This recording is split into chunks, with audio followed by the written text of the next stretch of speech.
मिलता है। अब आपने प्राप्त है जितो भी कुछ है बीस आप असंतोष आका अपन और मिले सही है। तो और लेवांगा करांगा यदि में थोड़ा पाप है हुआ भी। इसलिए तो कहा है कि पाप का पिता असंतोष और लोभ है। पाप को बाप है लोभ। कोई महात्मा का सिपट गया हो पंडित महाराज एक दिन में घर वाले पूछ बैठे बोले थे काशी पड्डा हो पाप को बाप को के नाम है। अब बिन वो ठाकुर मैंने पूरा तेरा बोला लुगाई पर्सन करी रो उत्तर को लगे उत्तर को दियो ना हार तो बहुत को जीत गया हूँ लग जाए। अब वो चाल पड़ो एक वेश्या रहती बेटा वेश्या ने कहीं क्यों यहाँ वो पंडित जी काशी पाछो जाओ है।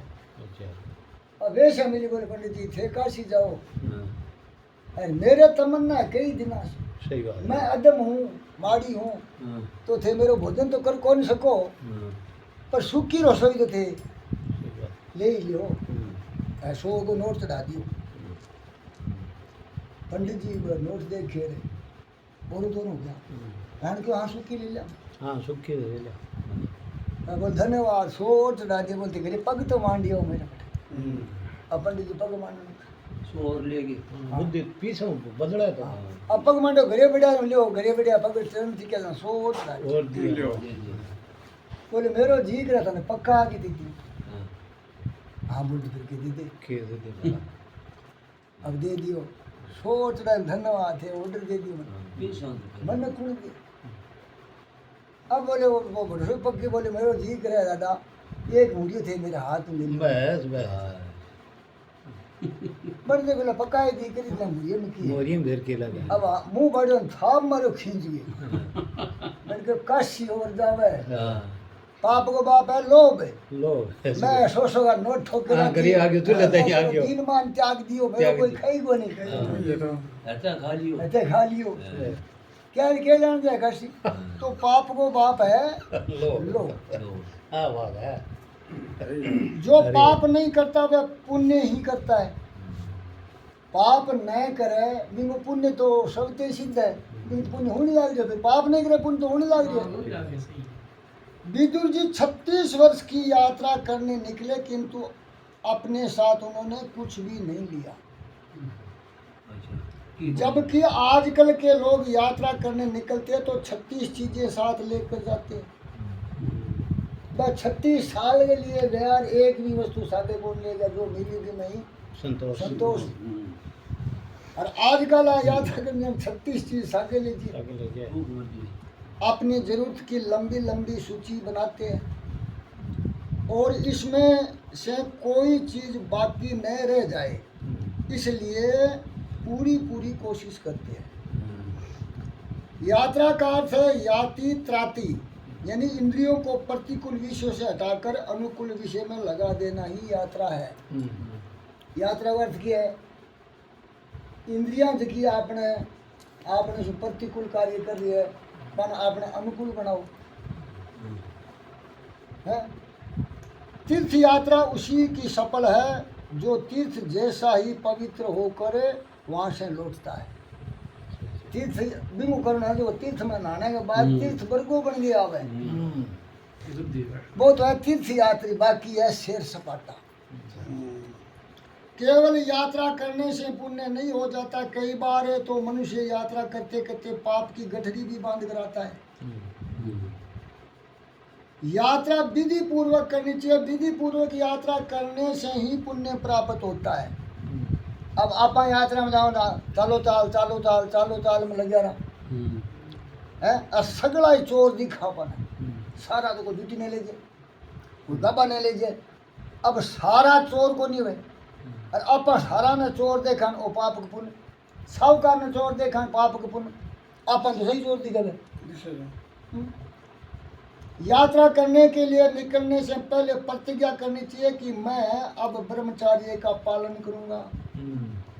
मैं आँख से ब्रह्मचार्य बनूंगा मैं कान से ब्रह्मचार्य बनूंगा मैं नाक से ब्रह्मचार्य बनूंगा मैं तन से और मन से ब्रह्मचार्य ही बनूंगा जब तक तीर्थ में रहूंगा। कभी क्रोध नहीं करूंगा बस तो आता पाई मुझे असत्य नहीं बोलूंगा, व्यर्थ भाषण नहीं करूंगा, ऐसी प्रतिज्ञा करने के पश्चात ही यात्रा आरंभ की जा सकती है। पहले यहाँ प्रतिज्ञा लेके चालू होती है। आजकल तो धन संपत्ति बढ़ जाने पर धनिक लोग यात्रा के नाम पर घूमने फिरने निकल पड़ते हैं। इस तरह तो कौवा भी काशी मथुरा का चक्कर लगा लेता है। कौन लगा लेगा? तीर्थों के सच्चे साधु संतों ब्राह्मणों की निंदा करने वालों को तीर्थ यात्रा का पुण्य प्राप्त नहीं हो सकता। साधु संतों के प्रति सद्भाव ना हो तो तीर्थ यात्रा विफल रहती है, सफल नहीं होती। गुरु शब्द का अपभ्रंश गौर। कुछ ऐसे भी लोग हैं जो गौर को पत्र लिख कर सूचना देते हैं कि हमें इतने व्यक्ति यात्रा के लिए आ रहे हैं, इसलिए भोजन आदि की व्यवस्था कर देना। तीर्थ के गौर आपके नौकर नहीं है। तीर्थ स्थान में विधि पूर्वक स्नान करना चाहिए।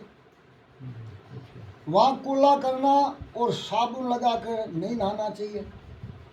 कुल्लो नहीं करना चाहिए। जे कुल्लो करे तो गिटी जाना चाहिए वापिस महानाथू को नदी में। हाँ, महाप्रभु जी दुख से कहते हैं कि अतिशय विलासी और पापी लोग तीर्थ स्थानों की ओर जाने लगे और वहाँ रहने भी लगे। ये कारण है कि तीर्थ स्थानों की महिमा लुप्त होती चली जा रही है। बड़े पापी लोग बेटा जगह ना दान दे गया, वहाँ पे भी पानी ने पिए कौन? अब भी पानी ने पिए कौन? तो दान लेने के अधिकार है भाई। दान तो गेड़ा ले ले दान तो ले लिया। जब विदुर जी यात्रा करने गए तो साथ में क्या ले गए थे? कुछ नहीं, केवल कैरुओं का पुण्य ही साथ ले गए थे। कैरुओं को पुण्य सागे ले गए तो बांगो सत्यानाश हो गयो। कौरवों का पुण्य साथ ले गए क्योंकि उन्होंने विदुर जी का अपमान किया था, निंदा की थी। तुम्हारी कोई निंदा करे, अपमान करे और तुम उसे सह लोगे तो तुम्हारा पाप उस निंदक के पास जाएगा। तू मेरी निंदा करेगो और मैं भी न सहन करके तन्ने की को नहीं कहो तो मेरो पाप तेरे सिर पर है।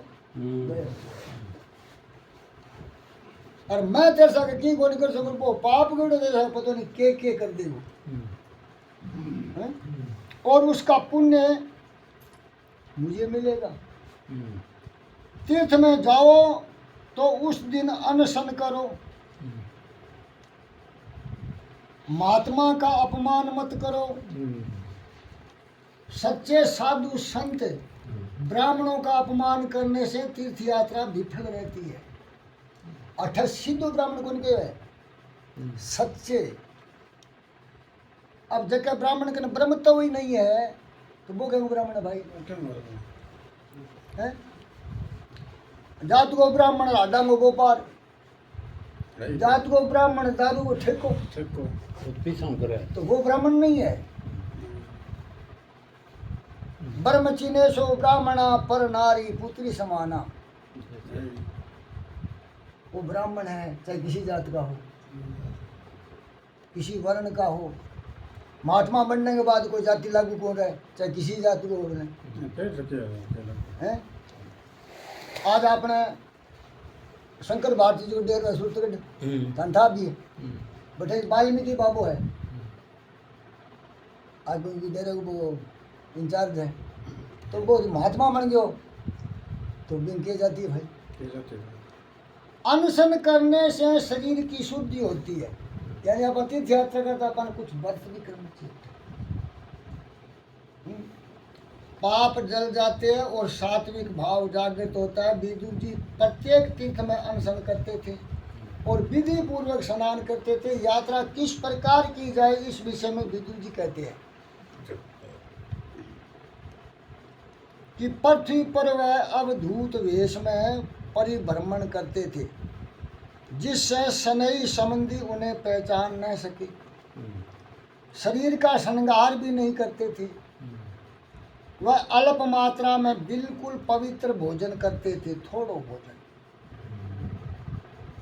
एक